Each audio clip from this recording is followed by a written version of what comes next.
Hello everyone, this is Chaitanya Kaushik and I am from Gyan Bodhi. और आज हम स्टार्ट करने वाले हैं क्लास 9th मैथमेटिक्स का chapter number 11 that is constructions. तो यहाँ पर ई कोड गिवन है, तो जिसको भी ऑनलाइन जाकर पढ़ना है तो यहाँ से अपने मोबाइल से स्कैन कर ले इस कोड को और वो पहुँचा देगा उस साइट पे जहाँ से मैंने बुक डाउनलोड करी है। So let's start introduction. अब हमने पिछले चैप्टर्स में कई ऐसे क्वेश्चंस करे हैं जिसमें हमें डायग्राम्स की ज़रूरत पड़ती थी ताकि कुछ हमें अंदाज़ा लग जाए कि भाई वो क्वेश्चन किस तरीके से सॉल्व होगा। लेकिन कई बार क्या होता है कि हमें बिल्कुल एक्यूरेट डायग्राम चाहिए होता है।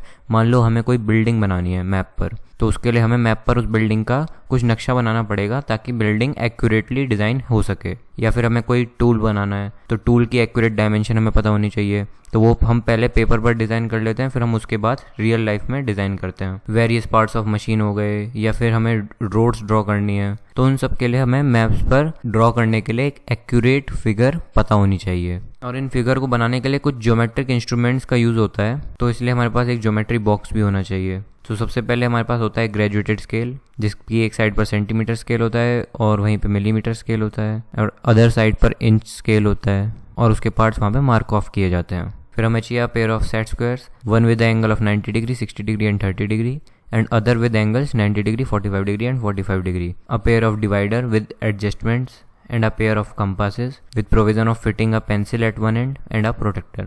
तो जो मेनली चीज़ जो होती है वो तो होती है एक प्रोटेक्टर, जिसे हम डी भी बोलते हैं। कंपास हो गए अपने। सेट स्क्वायर की अभी तो आपको ज़रूरत नहीं पड़ेगी, उनकी जनरली यूज़ पैरेलल लाइंस को ड्रॉ करने में हम करते हैं। और अपने पास एक ग्रेजुएटेड स्केल होना चाहिए। सो मेनली ये 3 चीज़ हैं जिनका हम यूज़ करेंगे। सो जनरली तो ये सभी इंस्ट्रूमेंट्स यूज़ किए जाते हैं, such as triangle, circle, quadrilateral, polygon, इन सबको बनाने में। बट मेनली अगर हम देखें तो हमारा काम रूलर से और एक स्ट्रेट एज कंपास, इन सब चीज़ों से भी चल जाएगा। सो हम यहाँ पे कुछ बेसिक कंस्ट्रक्शंस की बात कर लेते हैं। जैसे कि हमने क्लास 6 में सर्कल बनाना सीखा था। हमने ये भी सीखा था कि परपेंडिकुलर बाइसेक्टर लाइन सेगमेंट का किस तरीके से बनाते हैं। Angle of 30 degree, 45 degree, 60 degree, 90 degree and 120 degree ये भी सीखे हैं। And the bisector of a given angle हमने ये भी सीखा है। सो लेट्स से मैं एक कंस्ट्रक्शन ड्रॉ करता हूँ to construct the bisector of a given angle. तो मेरे पास कोई एंगल गिवन है ABC, तो मुझे उसका बाइसेक्टर ड्रॉ करना है। तो वो मैं किस तरीके से करूँगा। So taking B as centre and any radius, draw an arc to intersect the rays BA and BC.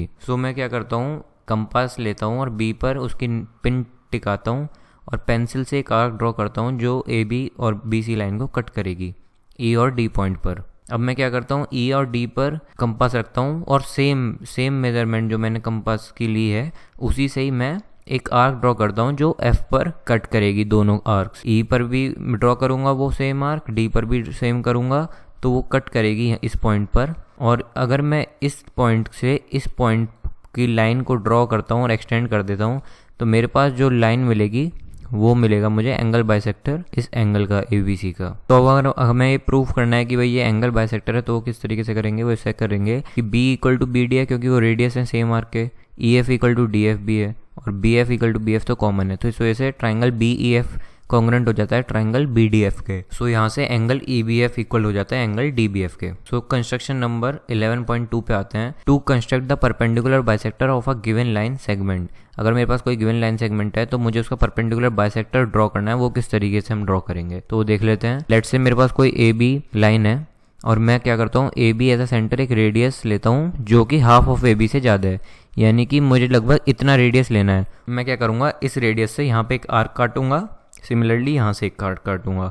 अब मैं बिना कंपास को चेंज करे B पॉइंट पे टिकाऊंगा उसकी पिन, और सिमिलरली मैं यहाँ पे एक आर्क काटूंगा और यहाँ पे एक आर्क काटूंगा, तो वो Q और P पॉइंट पर इंटरसेक्ट करेंगी दोनों आर्क। फिर मैं उन दोनों पॉइंट्स को ज्वाइन कर दूंगा, तो इस तरीके से मुझे परपेंडिकुलर बाइसेक्टर मिल जाता है। सो हम देखते हैं कि ये मेथड सही भी है या नहीं। तो क्या करते हैं, AP इक्वल टू BP तो है ही क्योंकि हमने आर्क रखी है सेम रेडियाई की, और AQ इक्वल टू BQ है क्योंकि हमने आर्क सेम रेडियाई की रखी है, और PQ equal to PQ common है, तो यहाँ से ट्राइंगल PAQ कॉन्ग्रुएंट हो जाता है ट्राइंगल PBQ के। अब एंगल APM यहाँ पे CPCT से एंगल BPM के इक्वल हो जाएगा। नाउ अगर मैं ट्राइंगल्स में देखूँ PMA और PMB में, तो AP इक्वल टू है BP के और PM है PM के इक्वल, तो जो एंगल APM है वो इक्वल हो जाएगा एंगल BPM के, जो हमने ऊपर प्रूफ किया है वही नीचे लिख दिया है। तो यहाँ से ट्राइंगल PMA कॉन्ग्रुएंट हो जाता है ट्राइंगल PMB के, जिससे कि AM हो जाएगा BM के equal and angle PMA is equal to angle PMB, as angle PMA plus angle PMB is equal to 180 degree क्योंकि लीनियर पेयर है और एग्जाम में हमने पढ़ा हुआ है। तो यहाँ से angle PMA is equal to angle PMB which is equal to 90 degree. Therefore PM that is PMQ is the perpendicular bisector of AB। तो ये परपेंडिकुलर भी है इस लाइन के और इसको बाइसेक्ट भी कर रहा है टू इक्वल पार्ट्स में। सो कंस्ट्रक्शन नंबर 11.3 पे हम बढ़ते हैं। That to construct an angle of 60 degree at the initial point of a given ray, let us take a ray AB। मेरे पास कोई AB रे है विद इनिशियल पॉइंट A, जिसका पॉइंट A इनिशियल पॉइंट है, and we want to construct a ray AC such that angle CAB is equal to 60 degree. तो अब मुझे एक ऐसी रे बनानी है AC जिससे कि ये जो एंगल है ये 60 डिग्री आ जाए। तो वो किस तरीके से करेंगे वो देख लेते हैं। अभी क्या करते हैं, A को मैं सेंटर ले लूंगा और उसके कुछ रेडियस पे, लेट्स से AD वो रेडियस है, मैं एक आर्क ड्रॉ करूंगा DE, तो वो AC को कहीं ना कहीं काटेगी। फिर मैं क्या करूंगा, बिना कंपास के मेजरमेंट चेंज करे मैं पॉइंट D पे पॉइंट रखूंगा एज अ सेंटर और एक आर्क बनाऊंगा यहाँ पे जो इस तरीके से काटेगी। तो जो वो आर्क E पॉइंट पर कट करेंगी दोनों, एक तो A को जब मैंने सेंटर लिया तब एक आर्क ड्रॉ करी, वो यहाँ पे आ गई। जब D को सेंटर लिया तो एक आर्क यहाँ कट कर गई, तो वो E पे कट करी। अब मैं AE को ज्वाइन कर दूंगा और एक्सटेंड कर दूंगा, तो जो रे बनेगी AC वो एंगल 60 डिग्री पे आ रही होगी। सो हम देख लेते हैं कि ये ट्रू है भी या नहीं। तो then angle CAB is required angle of 60 degree. Now let us see that this method is required angle of 60 degree और नॉट। तो मैं क्या करता हूँ, DE को ज्वाइन कर देता हूँ।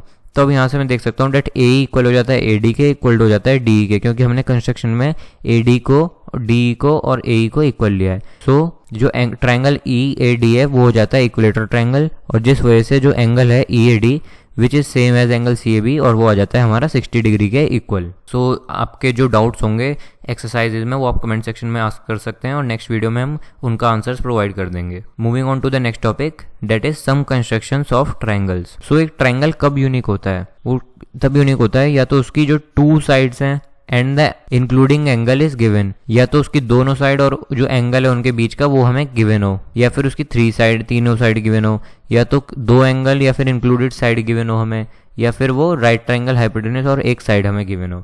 तो ये सब हमने प्रॉपर्टीज पढ़ी ली हैं, RHS, SSS, angle side angle property, तो उन्हीं को यहाँ पे डिफाइन कर रहे हैं हम। सो हमने ये नोटिस किया है कि एटलीस्ट हमें 3 पार्ट्स ऑफ अ ट्रायंगल मालूम होने चाहिए उसकी कंस्ट्रक्शन के लिए। फर्दर इफ अगर हमें 2 साइड्स हमें पता है और एंगल उनके बीच का नहीं मालूम है तो हम ट्रायंगल कंस्ट्रक्ट नहीं कर पाएंगे। सो कंस्ट्रक्शन नंबर 11.4 पे आते हैं। That to construct a triangle given its base, हमें बेस गिवन है, बेस का एंगल भी गिवन है and sum of other 2 sides हमें गिवन है। सो लेट्स से मेरे पास BC क्या है, बेस है, एंगल B मुझे गिवन है और जो सम है AB प्लस AC वो भी मुझे गिवन है, जो कि 2 अदर साइड्स है उनका सम मुझे गिवन है। सो अब मुझे ट्रायंगल ABC कंस्ट्रक्ट करना है, तो देखते हैं हमें क्या करना होगा। सो सबसे पहले मैं BC एक बेस ड्रॉ कर लूंगा जो भी मुझे गिवन था, और मैं यहाँ से पॉइंट B पे एक एंगल ड्रॉ कर दूंगा और उसे आगे एक्सटेंड कर दूंगा। अब मैं क्या करूंगा कि एक लाइन सेगमेंट BD को मैं AB प्लस AC का डिस्टेंस लेके आर्क ड्रॉ कर दूंगा, तो यहाँ पे D पॉइंट पर कट कर जाएगी और मैं DC को मिला दूंगा। अब तो मेरे पास एक ट्रायंगल बन गया है BDC, लेकिन ये रिक्वायर्ड ट्रायंगल नहीं है। अब मैं क्या करूंगा कि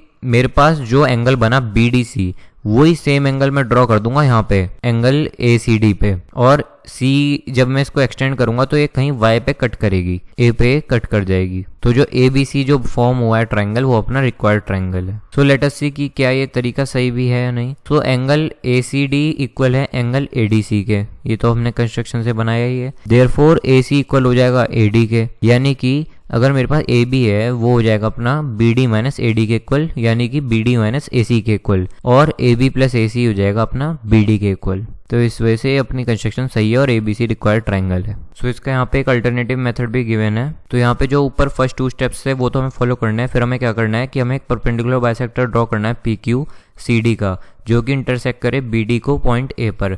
फिर अगर हम AC को ज्वाइन कर देंगे तो ABC जो हो जाएगा अपना रिक्वायर्ड ट्रायंगल हो जाएगा। नोट करने वाली बात यहाँ पर यह है कि जो A है वो लाई कर रहा है परपेंडिकुलर बाइसेक्टर CD के, सो देयरफॉर AD इक्वल हो जाएगा AC के। एक इंपॉर्टेंट पॉइंट यहाँ पर यह भी है कि the construction of the triangle is not possible if the sum of 2 sides is less than or equal to third side. Next construction पर हम आते हैं, हम construction number 11.5। That to construct a triangle जिसका हमें बेस गिवन है, base angle given है and the difference of other 2 sides हमें गिवन है। सो हम पहला केस ले लेते हैं कि let AB is greater then AC, और दूसरा केस मतलब पहले केस में ही डेट AB माइनस AC हमें गिवन है। तो हम BC ड्रॉ करेंगे, पॉइंट B हमें एंगल मालूम है, एंगल ड्रॉ कर देंगे, X तक उसे एक्सटेंड कर देंगे।